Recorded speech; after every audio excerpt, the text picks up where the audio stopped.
अरे, क्यों ना मैं इस जहरीले फल को पानी में मिला दूं, तो सारा पानी जहरीला हो जाएगा। और जैसे ही कालू इस पानी को पिएगा तो वो मर जाएगा और किसी को पता भी नहीं चलेगा और पूरा इनाम मुझे ही मिल जाएगा। फिर तोता वो फल पानी में डाल देता है, जिससे सारा पानी जहरीला हो जाता है। जंगल में कई दिनों से लगातार बारिश हो रही थी। बारिश की वजह से सभी पक्षी बहुत परेशान हो चुके थे, क्योंकि तेज बारिश रुकने का नाम ही नहीं ले रही थी। अगर बारिश ऐसे ही चलती रही तो सब क्या करेंगे? अब तो सारा अनाज भी खत्म होने आया है। इस तेज बारिश में खाना लेने कैसे जाए? अगर खाना ना मिला तो भूख के कारण सब मर जाएंगे। मैंने तो सोचा था कि बारिश कुछ देर बाद चली जाएगी, लेकिन ये तो कितने दिनों से लगातार चल रही है। अब तो सभी पक्षियों को साथ मिलकर इसका कोई उपाय निकालना चाहिए। सभी पक्षी को इस बात की चिंता थी कि बारिश न जाने कब रुकेगी। तो चील राजा भी बहुत परेशान हो गया था। उसने अपने सिपाही को कहा, जाओ, सभी पक्षियों को यहाँ बुला कर लाओ। सिपाही सभी पक्षियों को बुलाने जाता है। सुनो सब, आज राजा चील ने आप सबको बारिश के बारे में बात करने के लिए बुलाया है। ऐसा कहकर सिपाही चील वहां से चला जाता है। मैंने सभी पक्षियों को सूचना दे दी है महाराज, वो सब आते ही होंगे। कुछ ही देर में सभी पक्षी वहां आ जाते हैं। मैंने आप सबको यहाँ एक महत्वपूर्ण घोषणा करने के लिए बुलाया है।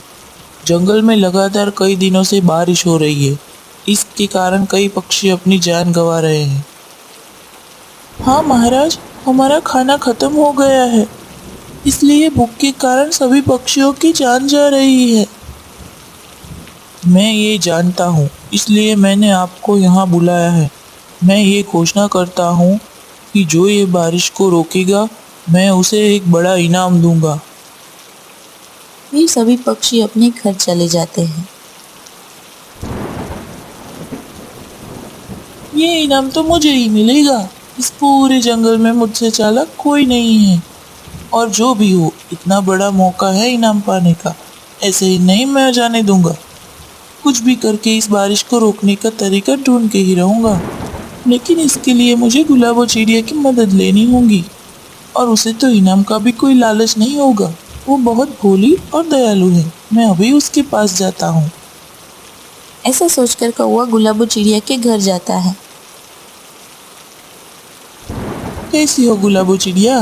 देखो ना, ये बारिश कितने दिनों से लगातार चल रही है, पता नहीं कब रुकेगी। क्या तुम्हारे पास इसका कोई हल है जिससे बारिश को रोका जा सके? कालू, मुझे पता है तुम इनाम की लालच में यहाँ आए हो, वरना इतनी तेज बारिश में तुम मेरे घर नहीं आते। गुलाबो, तुमने ठीक समझा, मैं इसके लिए तुम्हारे पास आया हूँ। क्या बारिश को रोकने का तुम्हारे पास कोई उपाय है? हाँ, मेरे पास इसका हल है कालू। तुम जाओ और बड़े पेड़ से विनती करो कि वो हवाओं से कह दे कि वो बादलों को दूसरी दिशा में मोड़ दे, तभी बारिश रुकेगी। मुझे पता था तुम्हारे पास कोई ना कोई उपाय जरूर होगा, लेकिन ये बड़ा पेड़ है कहाँ? मुझे तो पता भी नहीं है। वो पेड़ काले जंगल में है। तुम्हें उससे मिलने के लिए काले जंगल में जाना पड़ेगा। मैं वहाँ जरूर आती, लेकिन मेरे बच्चे की तबीयत ठीक नहीं है। गुलाबो, मुझे तो काले जंगल का रास्ता पता नहीं है। मैं कैसे तुम्हारे बिना वहाँ जाऊँगा? सुनो कालू, तुम तोते को अपने साथ ले जाओ। वो भी इनाम लेने के लिए बहुत उतावला है। उसे उस जंगल का रास्ता पता है, क्योंकि वो एक बार मेरे साथ उस काले जंगल में आया था। वो अकेले जाने से डरता है। तुम दोनों साथ मिलके वहाँ जा सकते हो। धन्यवाद गुलाबो चिड़िया, मैं अभी तोते के पास जाता हूँ। फिर कालू सीधा तोते के पास जाता है। तोते भाई, बारिश की वजह से सभी पक्षी बहुत परेशान हैं और अब तो राजा जी ने भी घोषणा कर दी है कि जो इस बारिश को रोकेगा उसे बड़ा इनाम मिलेगा। मैं तो जा रहा हूँ बड़े पेड़ के पास उसकी मदद लेने। ये इनाम तो मुझे ही मिलेगा। ये इनाम तो मुझे ही मिलने वाला था, क्योंकि मैं पहले भी बड़े पेड़ से मिल चुका हूँ, लेकिन मुझे काले जंगल में अकेले जाने से डर लगता है। तो क्यों ना तुम भी मेरे साथ चलो। जो भी हो, बारिश रुकने से सबको शांति मिलेगी। और मैं तुमसे वादा करता हूँ, राजा जी जो भी इनाम देंगे वो हम दोनों आधा आधा बांट लेंगे। लेकिन याद रखना कालू, अगर तुमने कोई चालाकी की तो मैं तुम्हें छोड़ूंगा नहीं। मैं गुलाब और चिड़िया जितना दयालु नहीं हूँ। नहीं नहीं तोते भाई, मैं ऐसा कुछ नहीं करूँगा। मैं तो बारिश रोकने और इनाम लेने के लिए आया हूँ तुम्हारे पास। जैसे ही इनाम मिलेगा हम दोनों आधा आधा बांट लेंगे। तो फिर ठीक है, चलो चलते हैं। और फिर वो दोनों काले जंगल की तरफ जाने के लिए रवाना होते हैं। बारिश बहुत तेज चल रही थी, फिर भी वो दोनों तेजी से उड़ रहे थे। रात होने से पहले वो दोनों जंगल में पहुंच जाते हैं। रुको कालू, मुझे तुमसे बात करनी है। हाँ बोलो तोते भाई।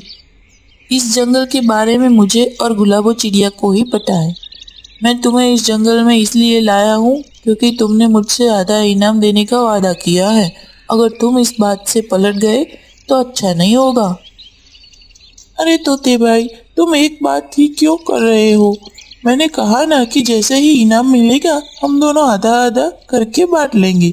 मेरा विश्वास करो, मैं कोई चालाकी नहीं करूँगा, ये वादा है मेरा। अब तो तुम जल्दी से वो बड़ा पेड़ दिखाओ। ठीक है, बस थोड़ी दूर है वो पेड़।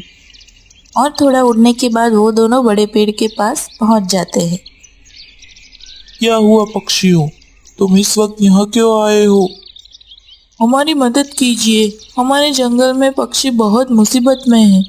हमारे जंगल में कई दिनों से लगातार बारिश हो रही है, जिसकी वजह से हम सब बहुत परेशान हैं। ठीक है, पर ये बताओ तुम्हें इस जंगल के बारे में कैसे पता चला? एक बार मैं गुलाबो चिड़िया के साथ आपसे मिलने आया था यहाँ, इसलिए मुझे यहाँ के बारे में पता है। अच्छा, गुलाबो चिड़िया कैसी है? गुलाबो चिड़िया वो बहुत अच्छी चिड़िया है। गुलाबो चिड़िया ठीक है। उसी ने कहा है कि हम आपसे विनती करें कि आप हवाओं से कह दें कि वो बादलों को और किसी दिशा की तरफ मोड़ दे ताकि हमारे जंगल में बारिश रुक जाए। ठीक है, मैं अभी हवाओं से कह देता हूँ कि वो बादलों को किसी और दिशा में ले जाए जहाँ किसी को नुकसान ना पहुँचे। तुम निश्चिंत होके जाओ, तुम्हारे जंगल में बारिश रुक जाएगी। इसके बाद वो दोनों वहां से चले जाते हैं। हमें पहुँचते पहुँचते रात हो जाएगी। ऐसा करते हैं, हम यहीं रुक जाते हैं। कल सुबह होते ही हम यहाँ से निकल जाएंगे। मैं भी यही सोच रहा था, कब से उड़ते उड़ते मैं भी थक गया हूँ। मुझे तो बहुत भूख लग रही है, मैं कुछ खाने के लिए लेने जाता हूँ। क्या तुम पानी की तलाश करने जाओगे? हम थोड़ा खा पी के सोएंगे तो नींद अच्छी आएगी। हाँ कालू, भूख के कारण मेरा भी बुरा हाल है। तुम दाना लेने जाओ, मैं पानी ढूंढने जाता हूँ, लेकिन जल्दी आना। ठीक है, तुम जाओ, मैं भी जाता हूँ। और फिर तोता पानी खोजने के लिए चला जाता है। ये तोता तो इनाम की लालच में पागल ही हो गया है। क्या करूं मैं इसका? मैंने तो सोचा था कि इसे बेवकूफ बना के इनाम में अकेला ही ले लूंगा, लेकिन ये मेरे पीछे ही पड़ गया है। मुझे इससे पीछा छुड़ाने के लिए इसे रास्ते से हटाना ही होगा, वरना ये आधा इनाम लिए बिना मानेगा ही नहीं। एक काम करता हूँ, मैं इससे पीछे से डंडा मार के उसकी जान ले लूंगा और उसे मार के अपना पीछा छुड़ाऊंगा और किसी को पता भी नहीं चलेगा कि वो कैसे मरा है। वहाँ तोते को भी पानी मिल जाता है और वो पानी पी ही रहा था कि सामने एक जहरीला फल देखा। अरे, ये तो जहरीला फल है। जहरीला फल देखते ही तोते के मन में विचार आता है, अरे क्यों ना मैं इस जहरीले फल को पानी में मिला दूं, तो सारा पानी जहरीला हो जाएगा और जैसे ही कालू इस पानी को पिएगा तो वो मर जाएगा और किसी को पता भी नहीं चलेगा और पूरा इनाम मुझे ही मिल जाएगा। फिर तोता वो फल पानी में डाल देता है, जिससे सारा पानी जहरीला हो जाता है। तभी कालू वहां पर आता है और तोते पर पीछे से डंडे से वार करता है और डंडे से मार मार के उसकी जान ले लेता है। जान छुट्टी इस तोते से, बड़ा आया इनाम में हिस्सा लेने वाला। अब तो पूरा इनाम मेरा ही होगा। चलो, जाने से पहले थोड़ा पानी पी लेता हूँ।